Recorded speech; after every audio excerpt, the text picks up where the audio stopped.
Okay mga katongs, good morning po. Nandito nga po tayo ngayon sa farm. At ito, binisita tayo ni Sir Arnel Sablan po, from Sagrax Corporation po. Ayan, isang ano tawag sa inyo? Plant nutritionist specialist Oo. po kami.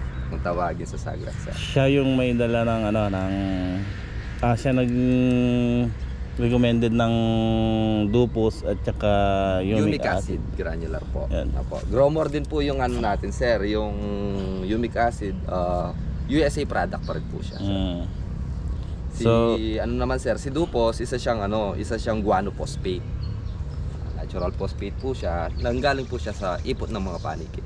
So nandito po siya ngayon, pinapunta ko para pinakatitingnan ko ito kung ano problema ng ating sili ngayon. Apo.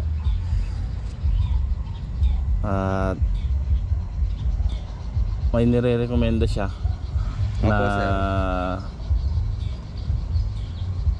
na ating gagamitin Pero nagamit ko na to sa ampalaya nung una Nung Sa una kasi napansin ko yung ampalaya may ilan nalalanta rin. Opo. Kaya nag-order ako sa iyo noon. Ilan in-order ko na yun? Dalawa, no? Dalawa. So, isang beses ko lang ginamit yun. Oo. Nung tinesting ko nga yun, ayun, nakontrol yung namamatay. Then may natira din ako at inulit ko lang din. So nung nakontrol ko yun, ala nang namatay sa ampalaya. Opo, opo. Yeah, pinapalakas po kasi talaga niya yung mga resistensya ng ating mga halaman, sir. Ayan, testingin niya. Ano tawag yan, sir? Ito po, ang tawag po sa pag-monitor po natin na to, sir, is soil pH meter. Malalaman po natin dito kung gaano na po ba kaasim yung ating lupa para po ma-monitor natin ang maayos, sir. Pero by the way, sir, yung ano natin, yung ideal soil pH level po natin ay dapat nasa 6. Sa Sa is kapag 5.5 pababa po, ibig sabihin po noon, yung 5.5 slightly acidic, yung 5.0 moderate acidic, at saka yung 4.0 yung very acidic na po siya. Yun po, sir. Pero by the way, sir, yung sa inyo is nasa 5.5 po, slightly acidic na lang po siya. 5.5 pH level. Ibig sabihin po, lahat ng mga nilalagay nating mga pataba, for example po, yung nitrogen, ang nasasayang na lang po natin is nasa 11%. Imbis na kung kapag 4.4, 4.5, 4.7, yun po yung mga medyo critical na po natin. Mas marami po tayong mga nasasayang na pataba kaysa sa kaysa sa nakakain po ng ating mga tinatanim. Yun, sir, umanga po. Ganda, sir, dahil po ginamitan ng ating Dupos fertilizer, umabot po ng 6. Yan, ideal na po yan, sir. Yan, okay Oo. na yan. Ibig sabihin po kapag 6.0 or yung tinatawag po natin na ganyan is maganda na po yung klase na. Eto, tingin ko nga, sir, nung nilagyan natin ng Dupos to at humic acid, kasi apurahan yung tanim namin. Kung Opo, hinahabol mabilis na namin lang, yung sir. pudla medyo nagkakaedad Opo, opo. Sabayan ang ginawa naming tanim. Opo. Di ba, nung ginayak namin tutuyong-tuyo. Yung tuyo po. Halos hindi pa na babasa ng ulan, hindi nabasa ng Nung tinanim namin, sabayan ng patubig at saka sabayan ng tanim. Kumbaga, yung humic acid at yung Dupos, hindi pa siya nalulusaw, Opo. tumatalab, Opo. Halos gagana pa lang po talaga yung Dupos natin at saka humic acid after 5 days. 5 days. Opo. Kaya ito, napansin ko, nung 2 beses ko nang binabasa to, medyo Bumabalik na po sa umano simula. na yung halaman. Okay. Meron din po kasing taglay si Dupos ng 22%, hindi lang po Oo. siya soil conditioner. Mm. Pang-ugat din po talaga siya, sir. Picturing ko din po, sir, para may data tayo. Luwi pa tayo dito, no, sir? Ito po yung mga naging problema Yan. natin, no, sir? Burutin ko po, no? Sige, sige. Oo nga, sir. Ayan. Nalulusaw po yung ating ano. Ano tawag yan? Kadalasan po talaga is bacterial wilt ang nangyayari sa mga ganito, sir. Or pasari. Yun nga ang suspect ko rin. Opo. Kadalasan po kasi halos ang mga yan umaatake talaga. Summer din talaga, sir. Tag-init. Opo, tag-init din po talaga. Lalo naman sa panahon ngayon, napakataas na po ng ano natin. ng Init natin, nasa 39 pa rin po yata tayo ngayon. Kahit yung mga yung malalaking halaman na talagang Kahit ang palaya pa sir, natatamaan pa rin po. yung malalaki na. Opo. Dito sa area mo sir, buong Concepcion ang hawak mo no? Opo, Concepcion, Capas, La Paz, Magalang at saka Arayat po sir. Puro mga Kapampangan yung binigay sa area natin sir. Oo, pero actually sir, hindi naman pa rin po pala ganun karami yung mga namamatay natin. Pero yung mga ganito sir, ito po yung sinasabi mo nung nakaraan na mahina na, no? Yung mga kulang na po yung dahon. Pero hindi natin problema yung tubig dito sir. Maganda yung yung moisture natin sa Ganda yung ng lupa no? Opo. Hindi, plastic yan sa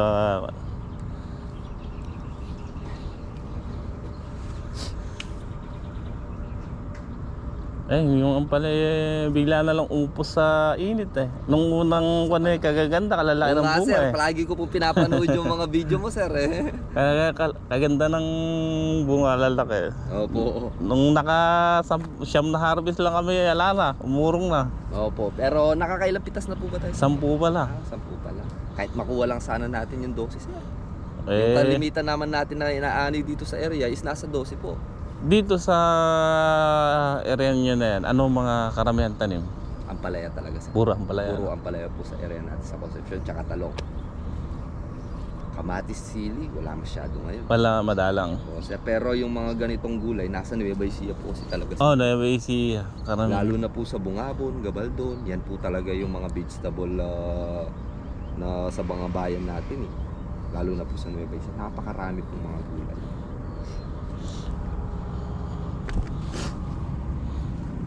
Ayun sir, 5.5 po. 5.5 din ano. Ideal na po yan sir. Maganda na rin po. Taga.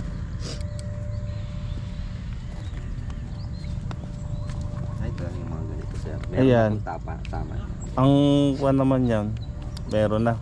Opo. Yung mariresolve po natin yan sa Biocozyme kasi pipilitin niya po yung mga halaman natin na maglabas ng panibagong ugat. Ibig sabihin po, para talagang mabuhay ulit yung mga halaman natin. Hindi lang po kasi yung hawak ni Biocozyme sir. Dahil nga din po sa init ng panahon ngayon is nai-stress ng gusto yung ating mga halaman. Meron po siyang 5.0 na seaweed extract na nagtatanggal po ng mga stress ng mga halaman kahit anong gulay pa po yan. Para tao lang din sir, nai-stress din po yung mga halaman. Yun po yung isa sa magandang sangkap ni Biocozyme, meron po siyang seaweed extract. Gumaganda na rin to sir.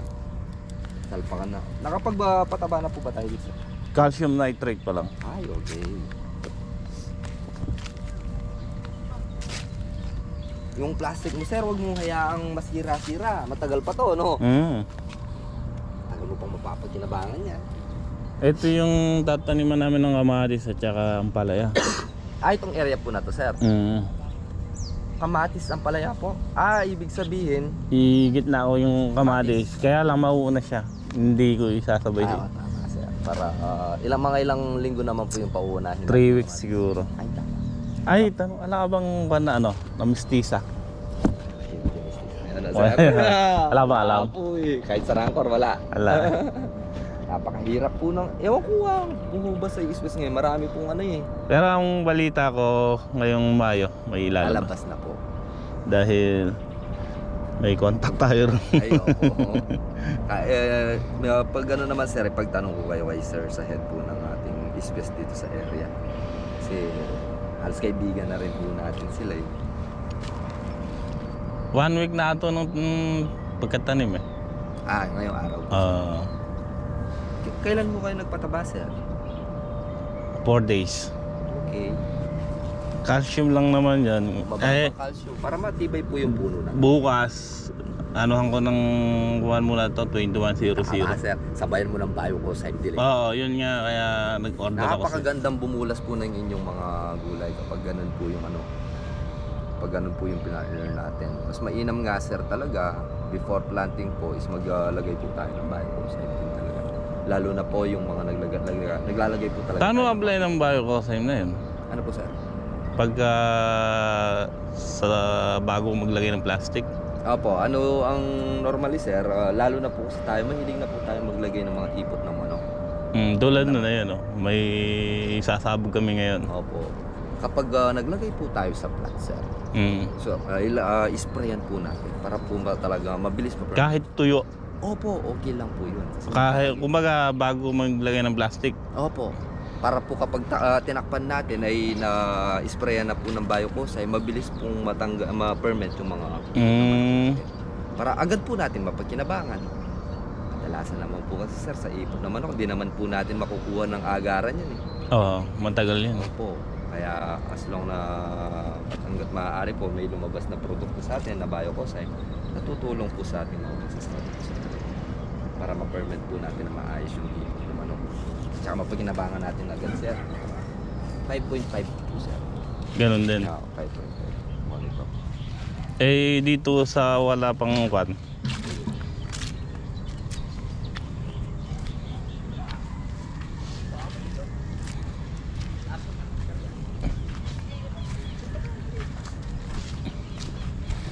So ayan. Ilagay niyo muna doon. Mamaya natin pata rin ano.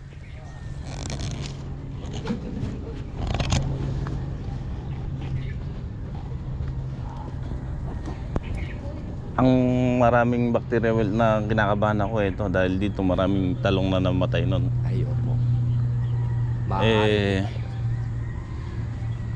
Kaya nga nag-order ako ng sa inyo ng maraming kuwan para ma-spray Dito muna. sir, nakapaglagay na po ba kayo ng glucose dito? Nilagyan ko din to. Ilang po yung nilagay natin sa isang hectare sir? Halos umubos ako ng 12 rito. Oh, tama sir. Maganda po yun. Lahat na yun, lahat. Pangkabuuan. Oo. Tsaka 2 humic acid. Opo. Para po talaga pag magtatanim tayo is protektado na rin yung ating mga halaman. At the same time sir, Dupos, hindi lang po siya basta-basta soil conditioner, hindi rin po siya basta-basta na pang-ugat. Tataglay din po siya ng 10% na silica or silicic acid. Tawagin po natin. Parang sa parang sa ano po, parang sa bagong sapatos. Kapag bumili tayo ba ng bagong sapatos, meron tayong makikita maliit na pakete. Di ba? Pero lalo na kapag balak po yung binili natin, tawag po doon is silica gel. Kaya po para hindi amagin at saka hindi atakihin ng peste. Ganon din po si Dupos. Pero may tataglay po siya ng 10% silica. Na ayaw po ng mga insekto. Yun. Sana rin sa magandang ano po ng Dupos fertilizer. Buti sir, nag-calcium nitrate pa ho kayo. Dito doon sa area, no? Pero nagtataglay na rin po si Dupos ng calcium sir, 20%. Yun po yung ano niya, pang soil conditioner na. Pang-kwan talaga. At the same time, pampatibay na rin po ng puno. Mapapansin mo naman sa mga ano mo siguro sir, sa mga sili mo na medyo matigas yung puno nila. Matigas na. Napaano po yung cell wall natin. Hanggang doon yun sa inyo sir, no? No? Oo. Minsan din po kasi sir, kaya mabilis atakihin yung mga peste pala natin, iaan mo na rin sa inyo. Dahil sa lubos na paggamit po natin ng mga nitrogen base. Parang mga ano po, yung mga pampaberde ng gusto sa mga gulay. Yung totoo ba yung sinasabi nila pag gumamit ka ng urea, nagkukuha ng mga insekto? Nag-a-attract. Tama sir. Alam naman ho natin, si urea is mataas po yung nitrogen. Oo. Kasi po ang nangyayari kapag nagbibigay po tayo ng mataas na nitrogen sa mga halaman, meron po tayong tinatawag na soft growth disease kung tawagin. Naglalabas po sila ng mga ethylene kung tawagin natin. Kaya stress po yung halaman natin. Siya yung mag-a-attract ng mga insekto na nun sir. Ganun po yung nitrogen talaga. Kaya dapat hangga't maaari po, lalo na kapag productive na, dapat po talaga minimal na lang yung paggamit natin ng nitrogen. Oo. Hindi na po ganun karami tulad ng mga pambata. Okay pa po yun eh. Kasi wala naman pong problema. Wala pa naman silang masyadong sisirain eh. Kasi actually yung nitrogen, maganda po yan. Pampabulas at saka pampaberde talaga siya.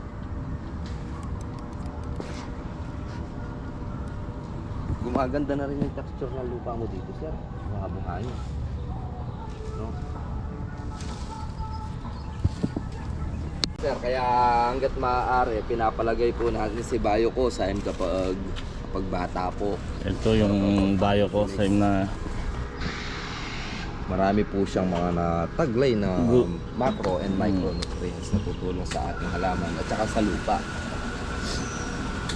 kaya ako kasi sinubukan yan. May nag-ano na din sa akin yan na ginamit na rin nila dahil nagkaroon din ng nalalanta yung halaman nila. Kaya nung nalaman kong meron kayo nung una yun. Nung nakaraan sir, no? Nung unang punta ko dito, hinahanap mo nga itong Biocosine. Oo, kasi sa totoo lang, ang daming pumapasok dito mga nagkuka na Opo. iba-ibang kumpanya. May mga Chemical. Bayer, Opo. may mga Taiwanese pang gamot eh. Walis Prada. Ang daming pumapasok dito pero hindi ako nagkukuhan. Nung nabanggit mo nga yung Biocosine yun, doon ako. Opo. Kaya lang kita in-interview. Opo, sa Biocosine lang po tayo. Ibig sabihin sir, kabisado mo na po talaga si Biocosine. Oo, may nagkuhan lang sa akin.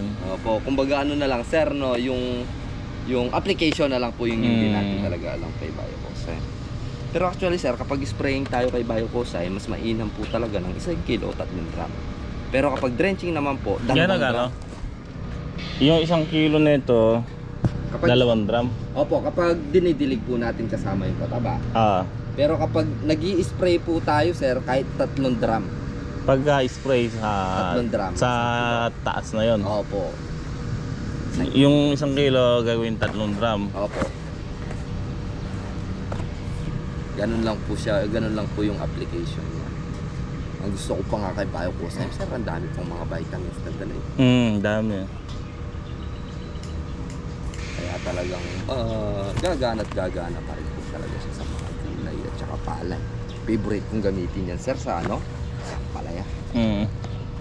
Makikita mo yung mga talbos, napakataba, sir. Napansin mo rin siguro sa area mo. Nung ginamit ko to, malilit pa yung ano eh. Pero sir, mas mainit po nun. Mas mabilis silang bumulas. Mas mabilis silang humaba talaga ng gusto. USA talaga magaling. Opo, USA product po yung mga growmore natin, sir.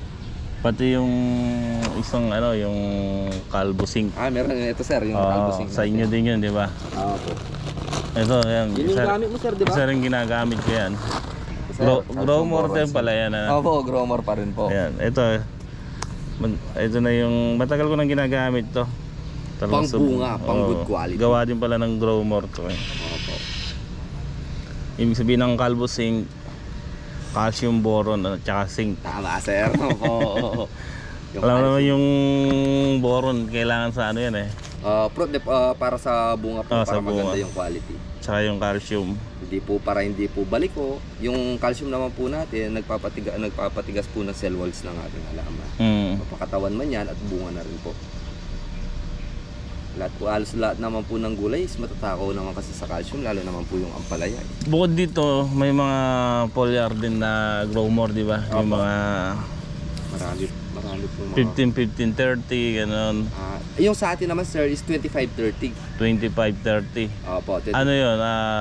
25 yung Ano po sir? nitrogen. 20% nitrogen, 5% phosphorus at saka 30% potassium. Yun po yung... Iba-iba kasi yan, di ba? May Opo. mga 15, 30, Opo. may 30, 30. Opo, tama sir. Yung 15-15-30 po. Meron po tayong ganun dati sa growmore. Kaso nga lang po, pinalitan na po nila ng 25-30. Mas mainam pa rin po talaga yung mataas mo. Ala kang kwan dyan. Brochure sir. Brochure. Ito sir, yung sa Biocosine. Ito yung Biocosine. Po, yung brochure po natin sa Biocosine. Yan naman po yung mga... Ito yung mga ibang kwan foliar na po natin. Foliar. Yan, may... Yung Puro mga growmore pala, no? Opo, iba't iba po kasi ng categories yung mga growmore natin. Meron po tayong mga pambata, meron po tayong mga pangmatanda talaga. At saka meron po tayong pantanggal talaga ng mga problema sa mga gulay. Tulad po ng Biocosine. At the same time, abono na po siya, mapalakas na rin po siya ng resistensya. May cellphone number na ba ako sa'yo, sir? Meron. Tulad yan, balance yung 20-20-20 na yan, Opo, di ba? balance yan. Ngayon, kung talagang sa bunga ang kailangan mo, ito yung 48. Opo. Ito talaga sir yung pinaka-recommended ko sa mga gulay. Ito. Lalo na po yung mga pinipitas ng mga every 3 days, 4 days, or 2 days. Ito po si 4048 natin. Pwede ho natin gamitin yan kung mahal yung gulay. Pampalaki. Pampabilis. Oo. Pero ang ano naman po kasi talaga, yung C4048, mas pinapasok po namin siya sa mga sa mga isahang pitasan tulad ng mga palay, mais, kamote, mani, mga ganun po sir. Pero actually sa gulay naman po, bababa lang tayo ng konti ng dosage sa 4048, pwede po natin i-spray sir. Meron po kasi siya 70,800 na sir, sulfur combined. Lakas. 70,800 sir. Anong company yung kanina yun? Sagrex. Sagrax po sir. Sa inyo yung kan talaga na yun, yung Dupos ano? Opo, Dupos at saka Umix sir. Yun lang po yung mga pinakapataba natin sa pampa. Pero bukod doon ala ng ibang ano. Meron po yung tayo ano, sir. yung mga Yung Protex pala sir, kumusta? Yung pambugok natin ng itlog. hindi ko nasubukan Ay, yun. di pa na-spray. Pero binigyan kita ng sample ng dalawa ng sir, di ba? Ayun, para masubukan. Mga pang insecticide ala pa yan, ano? Wala pa tayo sir. More on nakabase po talaga yung Sagrax sa Mga nutrition. Korea. Opo, nutrition po kasi talaga kami, tsaka sa lupa. Yung po talaga yung pinaka-inaano ng Sagrax. Tsaka ng grow po. Oy, thank you kay Sir Arnel. Salamat po sa ampalaya. Sir ah.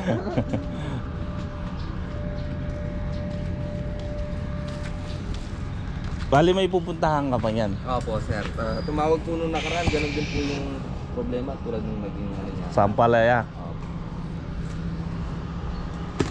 Ano lang po yun sir eh. Sa panigurado, titest ko muna yung lupa kapag sobrang acidic. Biocos ay Dupos muna yung papalagay ko. Kapag mataas naman yung pH level niya, kailangan ng Biocos.